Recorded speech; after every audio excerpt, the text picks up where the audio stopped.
ಹೆಜಮಾಡಿ ಶಿವನಗರದಿಂದ ಬೋರುಗುಡ್ಡೆಗೆ ಹೋಗುವ ಸಂಪರ್ಕ ರಸ್ತೆಯ ಸಮೀಪ ಕೃಷಿ ಭೂಮಿಗೆ ತಾಕಿಕೊಂಡೇ ವಿದ್ಯುತ್ ಕಂಬವೊಂದು ಪೊದೆಯಲ್ಲಿ ಅಡಗಿಕೊಂಡಂತಿದೆ.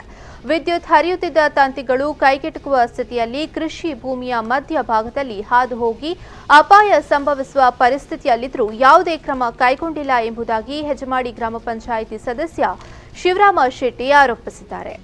ಕೃಷಿ ಚಟುವಟಿಕೆ ಸಹಿತ ದನಕರುಗಳನ್ನು ಈ ಭಾಗದಲ್ಲಿ ಮೇಯಲು ಈ ಭಾಗದಲ್ಲಿ ಕಟ್ಟುತ್ತಿದ್ದು, ಈ ಸಂದರ್ಭವೇನಾದರೂ ಜೋತು ಬಿದ್ದ ತಂತಿಗಳು ಕಡಿದು ಬಿದ್ದು ಅನಾಹುತ ಸಂಭವಿಸಿದರೆ ಯಾರು ಹೊಣೆ ಎಂಬುದಾಗಿ ಶಿವರಾಮ ಶೆಟ್ಟಿ ಪ್ರಶ್ನಿಸಿದ್ದಾರೆ.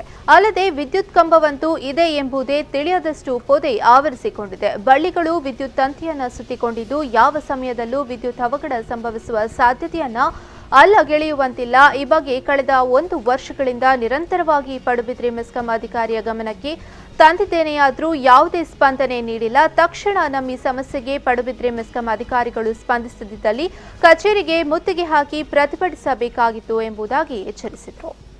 ಹೆಜಮಾಡಿ ಶ್ರೀ ಮಾನಂಗೇಶ್ವರ ದೇವಸ್ಥಾನದ ಹಿಂದ್ಗಡೆಯಲ್ಲಿ ಹಾದು ಹೋಗುವ ಬೋರ್ಗುಡ್ಡೆ ಸಂಪರ್ಕ ರಸ್ತೆಯ ಮಧ್ಯಭಾಗದಲ್ಲಿ ಒಂದು ಗದ್ದೆಯಲ್ಲಿ 4 ವೈರ್ ಕೂಡ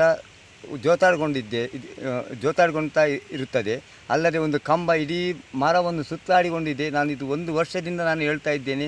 KBಯಲ್ಲಿ SO ಅವರಿಗೂ ಸಹ ಫೋನ್ ಮಾಡಿ ಹೇಳಿದ್ದೇನೆ.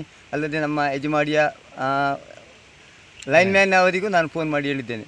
ಯಾವುದಕ್ಕೂ ನಾವು ಬರ್ತೇವೆ ಅಂತ ಮಾತ್ರ ಇಷ್ಟೇ ಹೇಳೋದು, ಪುನಃ ಯಾವುದು ಸಹ ಆ ಜಾಗಕ್ಕೆ ಅವರು ಇಷ್ಟವರೆಗೆ ಬರಲಿಲ್ಲ.